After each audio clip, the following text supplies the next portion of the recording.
मैं सोनम आर यादव आप सभी दर्शकों को सादर प्रणाम करती हूँ।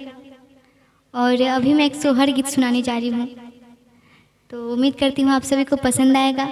आप लोग को अच्छा लगे तो लाइक कमेंट शेयर और मेरे पेज को फॉलो ज़रूर कीजिए। और मेरा यूट्यूब चैनल भी है सोनम आर यादव ऑफिशियल के नाम से, सोनम म्यूजिक वर्ल्ड के नाम से। तो आप लोग मेरे चैनल से जुड़ जाइए, मेरे चैनल को सब्सक्राइब कर लीजिए और बेल आइकन ज़रूर बजाइए, तभी आप लोग के पास मेरे गाने का नोटिफिकेशन जाएगा।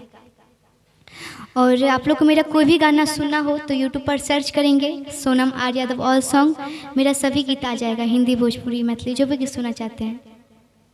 और मेरे साथ तबले पे हैं रामध्यान भैया, और इनका भी यूट्यूब चैनल है तबला रामध्यान गुप्ता के नाम से। तो आप लोग ज़रूर सब्सक्राइब कीजिए इनके चैनल को, और इसी नाम से पेज भी है तो फॉलो कीजिएगा।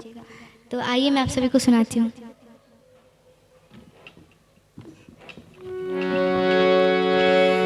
धन धन भाग ललनवा तुलिहाला जानमवा हो, धन धन भाग